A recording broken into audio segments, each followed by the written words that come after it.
Good morning, everyone. My name is Ram, and I work as a software engineer at Facebook. Before Facebook, I used to work at Microsoft, and I used to work on projects like Code Push and App Center. But a billion years before that, I used to work at this consulting company in India, and it was into app development and app development consultancy.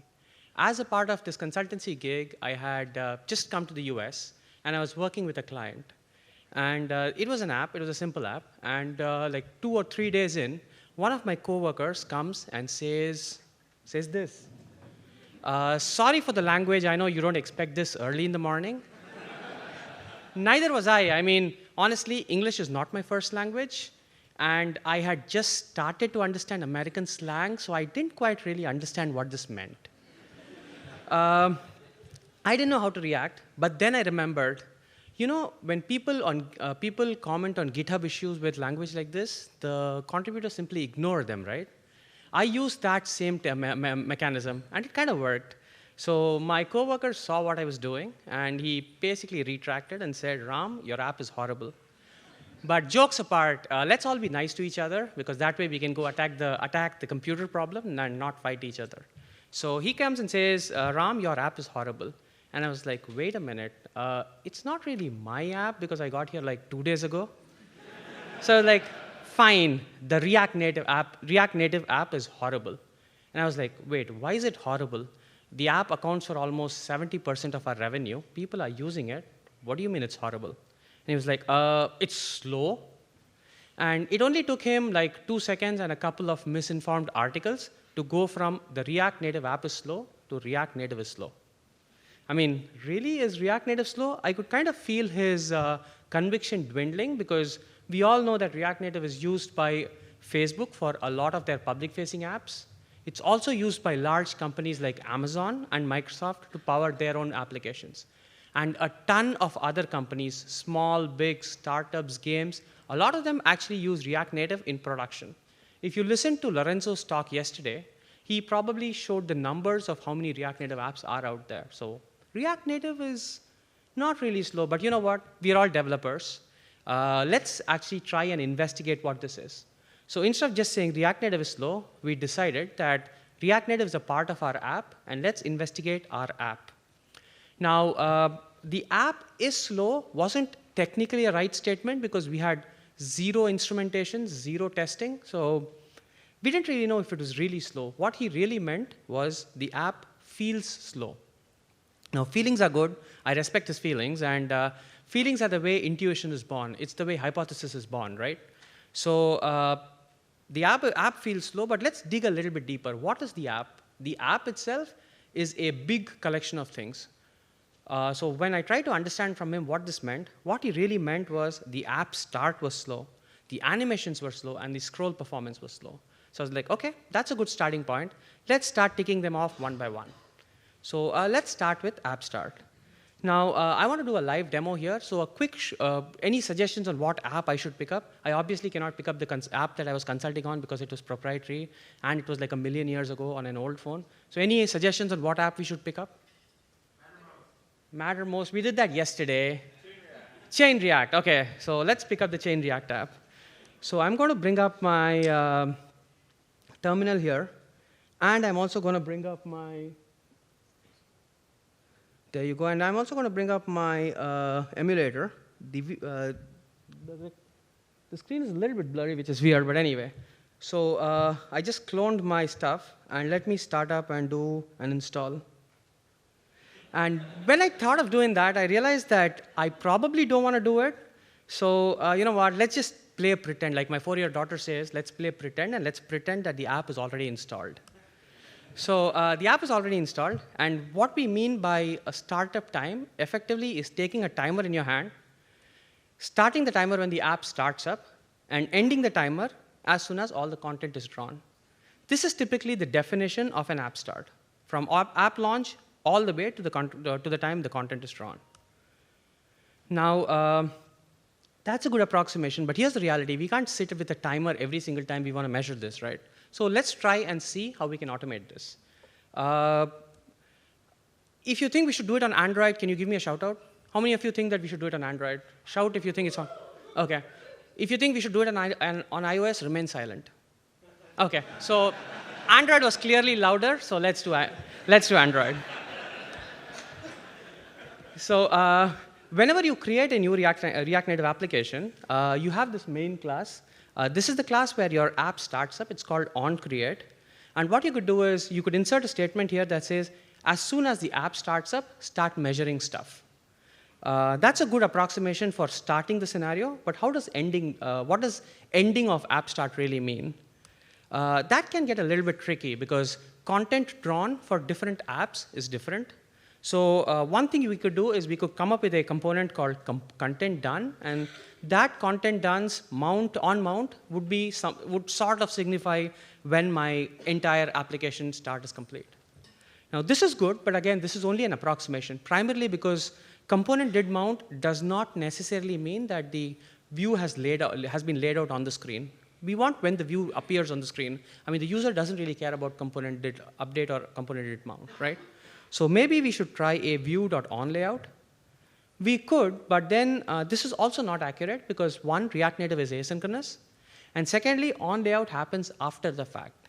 What we really want in this case is get a handle somehow to the native Android view, and as soon as that view is drawn, we want to say, OK, this is when my app start is complete. So this is basically what we want, and turns out that in React Native, if you were to give a prop called native ID to a view, you can then get a handle to that view on your native side using something called React find view util. Now this takes a callback, and that callback basically says whenever content done is added, just give me a callback, and then I'll figure out and wait for it to be drawn on the screen, and then mark that as the time when my application drawn is complete. So this is a pretty good approximation, and I think with this, we will have this beautiful bar end-to-end. What you can also do is not only use the start and end points on your local development for local profiling, you could even send it to the server, and then you could get real data metrics from your users. So you'll actually be able to see what do users, like what does app start and app end look for users. And a good example of that is the Mattermost app. They actually have published these statistics. Because the app is open source, these statistics are actually published so that anyone can look at what app start looks like. So you can push it all up on the cloud and look at what this looks like. Now, this line is well and good, but there's one problem with it. It's a single line, and as you start optimizing, there could be many experiments that you run. And you don't know if one experiment is impacting the other or not. You don't know which part of the app is heavy. Like, there's a ton of things happening, right? So that's going to be hard. So what we really want is not just this single line, but a lot more granular details. What we want is the JavaScript time. What we want is the time for all the components. When did the components mount? How do your components or userland code work? All of that. In addition, we also want the initialization of JavaScript, including files and all of that. We need that. We also need network requests because, let's face it, most of our apps in their startup path have a network request, right? So let's do that. But remember I said React Native is a part of the app? Let's be good engineers and try to understand the React Native side of the story also. So let's understand what native looks like. And when I say native, I include things like the JavaScript engine, the initialization, and the native modules or view managers, so all of that.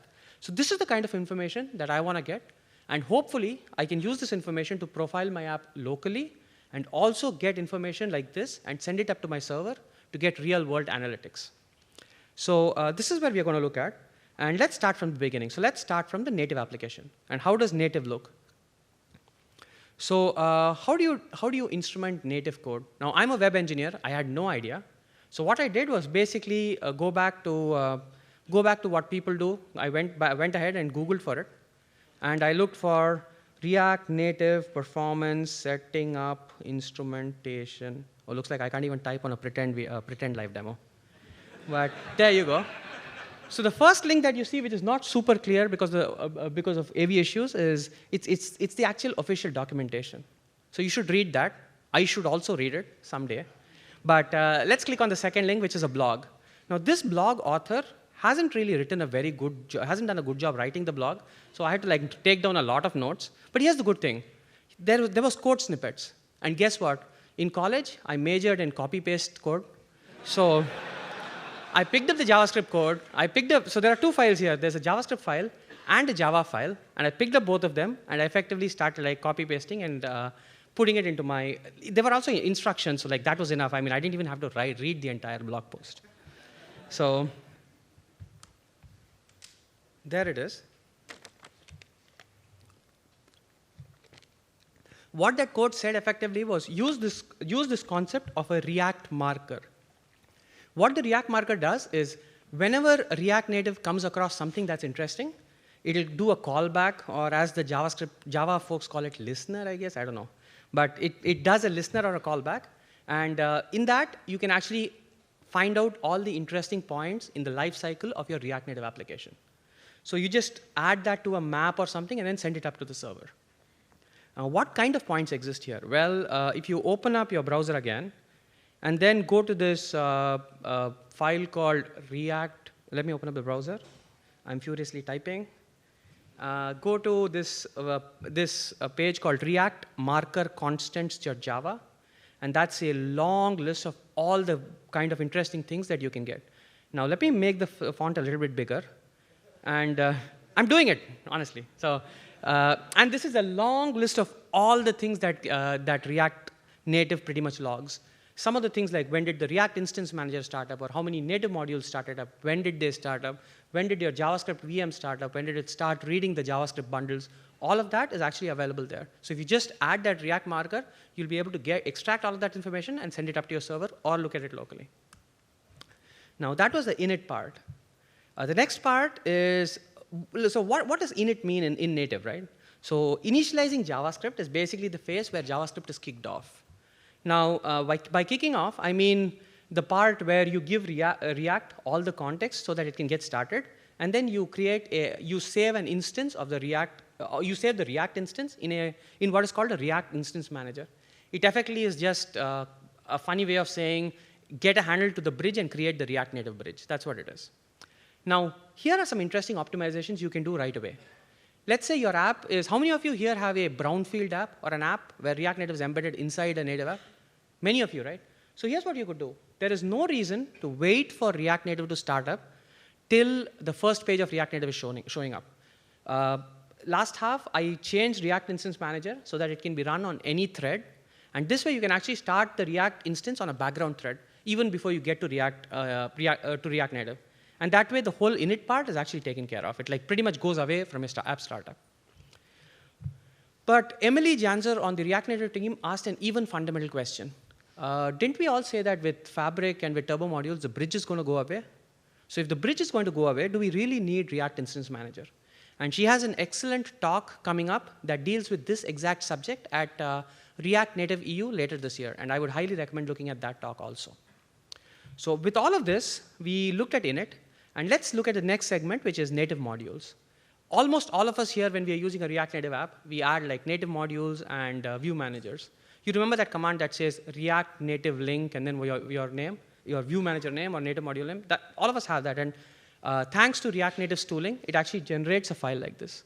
In fact, starting 0.60 of React Native, you don't even have to type in the command React Native link. It just does it all automatically. And what you have is this long list of all the native modules that are used on your application. There is one problem with this, though.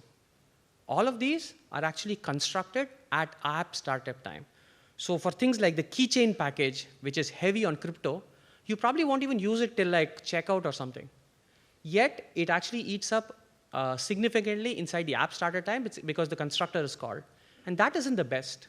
So this is actually bad, and we have to figure out how do we optimize this. So one of the ways we could do it is Turbo modules. Turbo modules isn't ready yet. However, there is a path that can help us, one, go towards Turbo modules and also optimize this story. What we could do is we could convert this into using something called a React or a Turbo React package. I know the naming is confusing, but hear me out. Every time you install a native module, the native module itself, it has a package around it. So for example, in this case, net info package contains a single native module. So each native module is actually inside a package. Why do you need that? What you could do alternatively is create a turbo React package, which is like a top-level package, and start adding switch cases inside for each of these. The biggest advantage here is you are not constructing this at startup time. All of these are called only when your JavaScript needs them. So only when you need your network information is the whole network info module going to be initialized. This will save a ton of startup time. Now, you might be wondering why this doesn't exist already. It's actually in the open source code, and it has been around there for 6 months.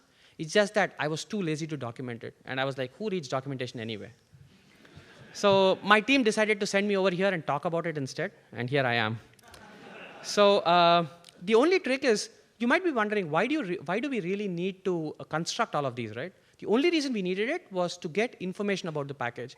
Things like, what is the name of the module, or can it be overridden, or is it a C++ class?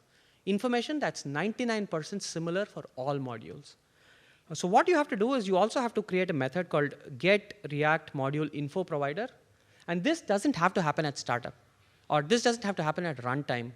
During compilation, you can actually generate this. In fact, there is code for that also, which is also not documented.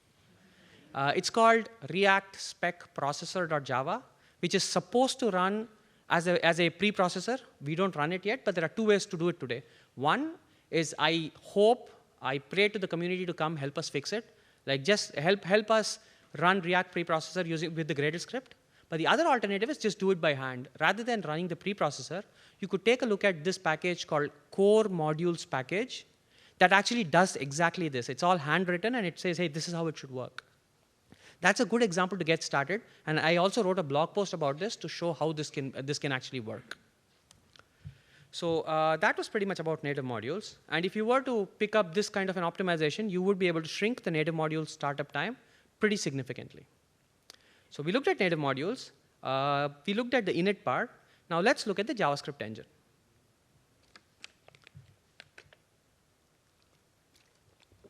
So no, I'm not going to be announcing yet another JavaScript engine today.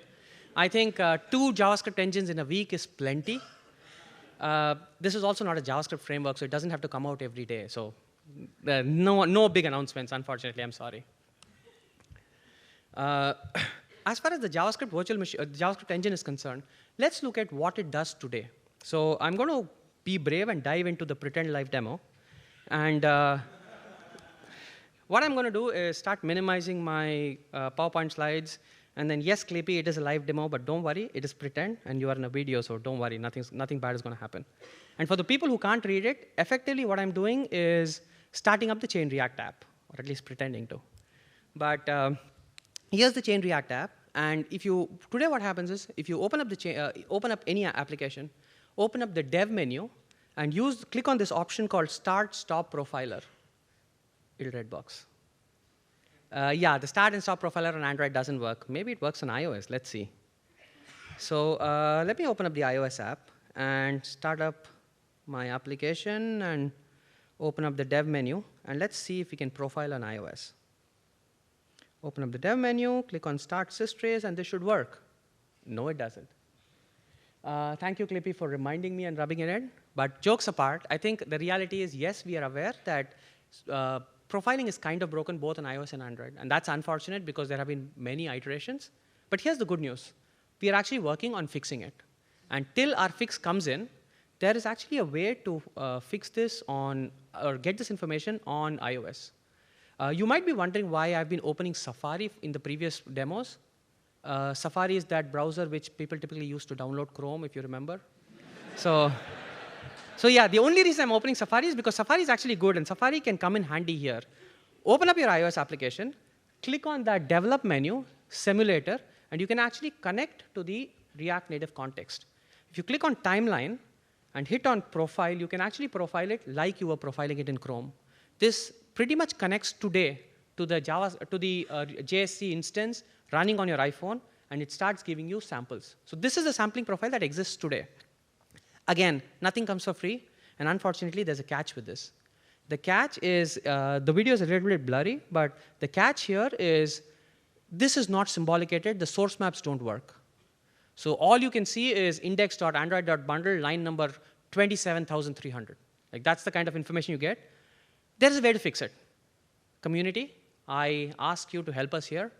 All you have to do is add a single line at the bottom of that bundle file, which points to the source map. And Safari will now start understanding that, hey, this is what the source maps is, and I can start working with this. In fact, this is actually the right way to do profiling. Some people have been using Chrome for profiling. Like they switch on to debug mode and then start up Chrome and profile it. That's technically incorrect because one, when you do that, you're actually not running on the machine. You're actually running on your running on Chrome, running React Native on Chrome, which is different. And second thing is all the calls go over a WebSocket. That makes the whole profiling process unpredictable. So that's not really accurate. So I would recommend using this with JSC. And I hope that someone in the community steps up to help us fix that part where source maps don't work. But what about Android? This was iOS. What about Android?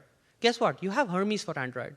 And before my talk today, I was brave enough to just land a change where I was enabling this on the dev menu for Hermes. So if you have Hermes running, you can actually open up the dev menu, click on Start Profiling on Android, and that will actually show you a view like this. This isn't very useful because internally we have a second view, which is a little bit like this. And this view not only shows you what the timeline is, it also shows you what are the top functions, what are the most expensive functions, who calls these expensive functions. So it's actually super detailed. The reality is there's no reason. So unfortunately, this tool is super, it's like really clubbed together with our internal systems. But there's no reason why this kind of visualization cannot be done in open source. Again, community, please help us.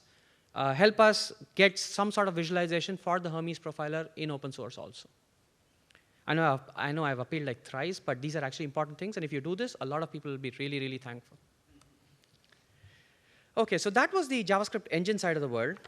But before I continue, I wanted to show you this video that I tweeted out yesterday. That's the Chain React app running on Hermes and running on JavaScript JSC.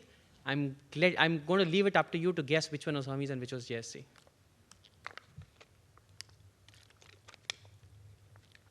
OK, so we picked up the native side. We also spoke about Hermes. And what that does is, by adding that JavaScript engine, we can shrink the JS VM part of it. We can also start shrinking the init part of it, because Hermes does ahead-of-time compilation, right? So you're pretty much skipping all the part about having to parse your JavaScript and all of that. So that shrinks. Talking about JavaScript, let's actually delve a little bit deeper into the init part of the world. So in the init part of the world, what we do is, let's say you have a screen A, and that has a screen like this. Let's say you have a component X for expensive, and Y for why not. So you have an expensive component that is only required when a condition is true. And you have a regular component that's like, yeah, sure, why not. So if you were to use it this way, which is what most people do, what happens is, regardless of whether you use the condition or not, that X is going to get loaded, and that's going to make your app slow. There is a technique that you can use today called inline requires, which pretty much does this. It only loads X when the expensive component is required. And this way, a ton of those components that you will never, ever render are not even required anymore. There's another thing you can do. You know how the React Native bundler is like basically taking up all of your JavaScript files, bundling them into one giant bundle, and then sending it over to the phone?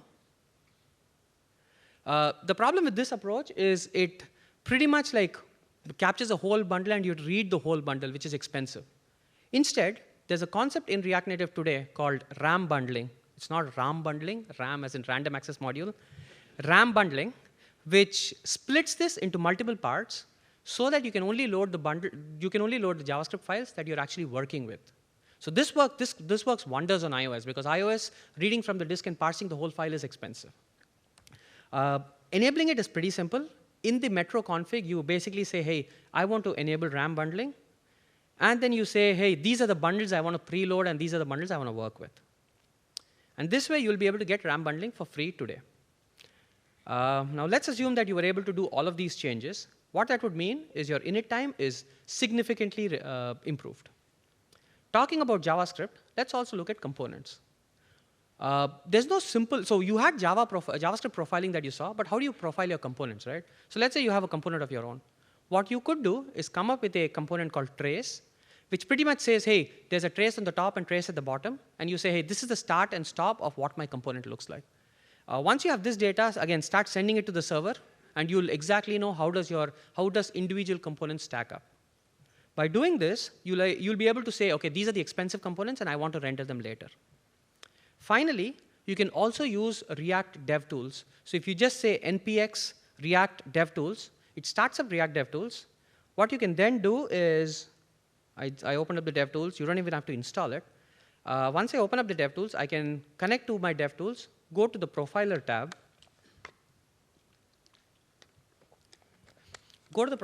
and hit record. So once you start recording, you can perform all of your actions, and like you can like click around, and all of these actions now get recorded in the profiler. What this means is all of your React Native actions and like component did mount and all of that information actually gets recorded.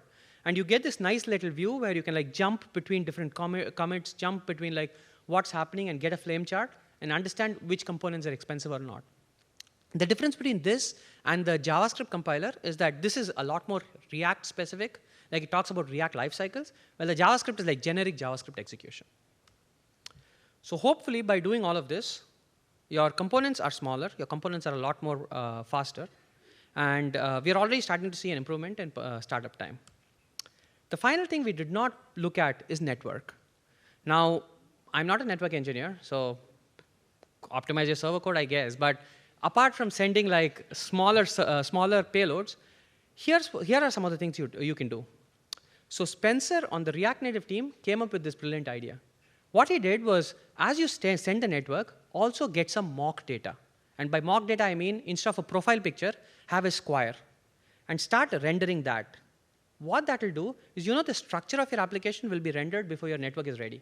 And after your network comes back, the React itself has to do way less work because it just replaces images and stuff. So this might actually help you a lot. And Spencer actually did a great experiment on how to do this, and it kind of worked for us. The other thing is, why even do network in JavaScript? Why wait so long to do network? Why not move network to native code, right?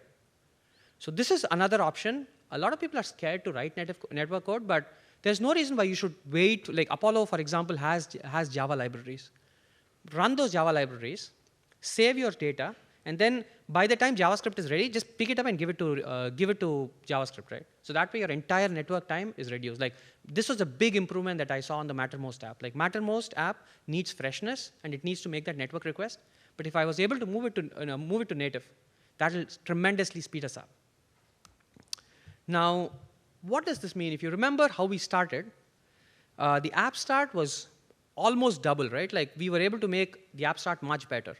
And this is like a summary slide, so let me tell you what all we did over the talk. We first looked at the native code. We looked at how do we instrument it using React markers. We used native modules, so we used Turbo React package to see what we can do. We talked about the JS profiler and Hermes. We spoke about inline requires and RAM bundles to slow down the init time. We looked at how can you improve your components. We looked at what we can do about network. And that's pretty much it. So I see a lot of people are taking pictures here, so I'm just going to pause for a second and let people take pictures. OK, I could not resist myself. Sorry. By the way, if you actually got that picture, please tweet it at me because I think it's funny. But here's the thing. I promise I won't do another photobomb, but here's the thing. OK. So that was app start. And the app start is good. And looks like I'm also getting American not jokes, so the app start does not feel slow. But what about animation and scroll perf? We haven't spoken about animation and scroll perf, right? OK, so let's talk about animation, and let's talk about scroll perf. Except I'm out of time. So also, talking about animation and scroll perf will be interesting once Turbo Modules and Fabric land, because they impact all of these a lot more. Watch out for future talks from the folks on the React Native team, because they are like people like Valentin and David are doing amazing job with like ensuring that performance of Fabric and Turbo Modules is good. And that's something that's coming in the future. A few people have gotten Turbo Modules running, but again, it's not official. So you should probably catch the React Native folks who are around in the audience and talk to them and understand what this does. I guess that's pretty much all I had time for. This is my Twitter handle. Hit me up with questions if you have any. And as a repentance for not writing good documentation about performance, I offer to help people with their React Native performance issues. Just come up, talk to me, and I'll be more than happy to help you. Thank you.